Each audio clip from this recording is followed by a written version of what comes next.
Hello dears, welcome back to our channel. അപ്പം നമ്മൾക്ക് ഒന്ന് രണ്ട് കാര്യങ്ങളൊക്കെ ചെയ്യാനുണ്ട്, ഒന്ന് രണ്ട് കാര്യങ്ങൾ മാത്രം. അപ്പം നമ്മൾ ഒന്ന് പൂക്കോട്ടുംപാടം വരെ പോകാമെന്ന് കരുതി ഇറങ്ങിയതാണ്. അങ്ങനെ വീട്ടിൽ നിന്ന് ഇറങ്ങി. ഫസ്റ്റ് നമുക്ക് സായുവിൻ്റെ ഹെയർ ഒന്ന് കട്ട് ചെയ്യണം. ചെറുതായിട്ട് അവളുടെ കണ്ണിലോട്ട് ഇങ്ങനെ ഇറങ്ങിയിട്ടുണ്ട്. അപ്പോൾ ആ ഹെയർ ഒന്ന് ലെവലാക്കി കട്ട് ചെയ്ത് കൊടുക്കണം. അതാണ് മെയിൻ ഉദ്ദേശം. പിന്നെ കൂടെ ഒന്ന് രണ്ട് ആവശ്യങ്ങളുണ്ട്. അപ്പോൾ എല്ലാ ആവശ്യങ്ങളും നടത്തിയതും വീഡിയോ എടുക്കാൻ പറ്റിയിട്ടില്ല. അപ്പോൾ നമ്മൾ അവിടെ ഷോപ്പിലെത്തി. സായുവിനെ ജസ്റ്റ് ആ ചെയറിലിരുത്തി കഴിഞ്ഞിട്ട് ഹെയർ കട്ട് ചെയ്യാൻ നിൽക്കുവോളം അവൾ ഓക്കെ ആയിരുന്നു. അപ്പോൾ ഫോണിൻ്റെ ക്യാമറയൊക്കെ എടുത്ത് കാണിച്ചു കൊടുത്ത് ഇങ്ങനെ നിർത്തിയേക്കുവാണേ. അപ്പോൾ കണ്ടോ, ഹെയർ കണ്ണിലോട്ടായിട്ടുണ്ട്. ഹെയർ കെട്ടി വെക്കാനോ ക്ലിപ്പ് കുത്താനോ അങ്ങനെയൊന്നും അവൾ അധികം സമ്മതിക്കത്തില്ല. അപ്പോൾ അങ്ങനെ ജസ്റ്റ് കണ്ണിലോട്ട് ചാടാണ്ട് നിൽക്കാൻ വേണ്ടിയിട്ട് കട്ട് ചെയ്ത് കൊടുക്കും. അവിടെ മാത്രം കട്ട് ചെയ്യും. അപ്പോൾ അവളങ്ങനെ ക്യാമറ ഒക്കെ കൊടുത്ത് നിർത്തിയേക്കുവാണ്. അത് കഴിഞ്ഞപ്പോൾ ഭയങ്കര കച്ചറയായിരുന്നു. മുടി വെട്ടാൻ സമ്മതിക്കുന്നില്ലായിരുന്നു. പിന്നെ ഒരു വിധത്തിലാക്കി വെച്ച് എങ്ങനെയൊക്കെയോ ഒന്ന് കട്ട് ചെയ്ത് കൊടുത്തു. അപ്പോൾ ഇതിൻ്റെ ഇടയ്ക്ക് ഞാനൊന്ന് ഫാൻസിയിലൊക്കെ കയറി ഒന്ന് രണ്ട് സാധനങ്ങളൊക്കെ വാങ്ങിച്ചായിരുന്നു. അതൊന്നും വീഡിയോ എടുക്കാൻ പറ്റിയില്ല. അപ്പോൾ അതൊക്കെ കഴിഞ്ഞപ്പോൾ ചായ എന്തെങ്കിലും കുടിക്കാമെന്നൊക്കെ പറഞ്ഞ് കയറി. ഞങ്ങളൊരു ഈവനിങ് ടൈം ആയപ്പോഴായിരുന്നു കേട്ടോ ഇറങ്ങിയത്. അപ്പം അങ്ങനെ ഒരു ചെറിയൊരു കടയിൽ കയറി. ഞങ്ങൾ ഒരു പൊറോട്ട, 2 ദോശ, ഒരു ചിക്കൻ കറി, 2 ചായ എന്നൊക്കെ പറഞ്ഞ് അങ്ങനെ ഓർഡർ ചെയ്തു.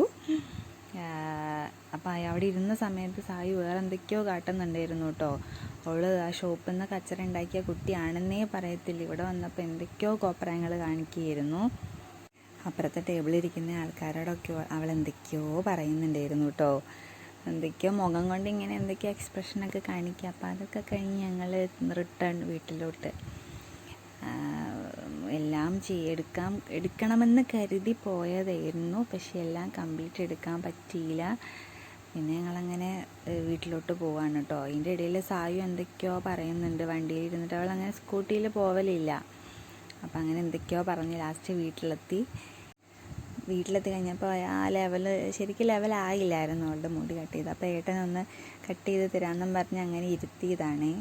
പക്ഷെ അവൾ മുടി ചീവി കൊടുക്കാനൊക്കെ നിന്ന് കൊടുക്കുന്നുണ്ട്, കട്ട് ചെയ്യാൻ സമ്മതിക്കുന്നില്ല. മുഖമൊക്കെ പൊത്തിയിരിക്കുകയായിരുന്നു. പിന്നെ ഉറങ്ങുമ്പോഴോ എപ്പോഴേലൊക്കെ കട്ട് ചെയ്യാമെന്ന് കരുതി പിന്നെ അവളെ അങ്ങ് വെറുതെ വിട്ടു, സമ്മതിക്കുന്നേ ഇല്ലാത്തതുകൊണ്ട്. കുറേ എന്തൊക്കെയോ പറയുന്നൊക്കെ ഉണ്ട്, പക്ഷേ സമ്മതിക്കുന്നില്ല. കണ്ടോ, അവൾ കൈ കൊണ്ടൊക്കെ തലയ്ക്ക് ഇങ്ങനെ വെട്ടിത്തിരിക്കുക. ലാസ്റ്റ് സമ്മതിക്കുന്നില്ല എന്നുണ്ടപ്പോൾ ഞങ്ങൾ അവളുടെ വഴിക്ക് വിട്ട് വാങ്ങിയ ഒരു ലേസ് ബിങ്കോയോ എന്തോ ഒന്നുണ്ടായിരുന്നു, അതൊക്കെ കൊടുത്തു. അതൊന്നും എപ്പോഴും ഒന്നും വാങ്ങിക്കൊടുക്കലൊന്നും ഇല്ല കേട്ടോ. ഇടയ്ക്കെപ്പോഴേലൊക്കെ അവളങ്ങനെ വേണമെന്ന് പറയുമ്പോൾ മാത്രം വാങ്ങിക്കൊടുക്കുന്ന ഒരു സാധനമാണ് ഈ ബിങ്കോ ലേസ് എന്നൊക്കെ പറയുന്നത്. പിന്നെ അവളോട് ഇങ്ങനെ ടാറ്റ പറ, ബൈ പറ, ഫ്ലാങ്കിസ് കൊടുക്കുക എന്നൊക്കെ ഇങ്ങനെ പറയുന്നുണ്ട്. അപ്പോൾ അവൾക്ക് തോന്നലിനനുസരിച്ച് അവളതൊക്കെ ചെയ്യുന്നുണ്ട്. അപ്പോൾ എല്ലാ വീഡിയോയിലും ഇങ്ങനെ പറയുന്നത് കൊണ്ടായിരിക്കാം, അധിക വീഡിയോ ഒന്നും ഇട്ടിട്ടില്ല, ഉള്ള വീഡിയോയിൽ ഇങ്ങനെ പറയുന്നതുകൊണ്ടായിരിക്കും അവൾ എപ്പോൾ ക്യാമറ ഓണാക്കിയാലും അവളിങ്ങനെ ടാറ്റ, ബൈ ബൈ എന്നൊക്കെ ഇങ്ങനെ പറയും. എപ്പോഴൊന്നുമില്ല. അപ്പോൾ ഇത്രയേ ഉള്ളൂ അന്നത്തെ ഒരു കുഞ്ഞ് വ്ളോഗ്.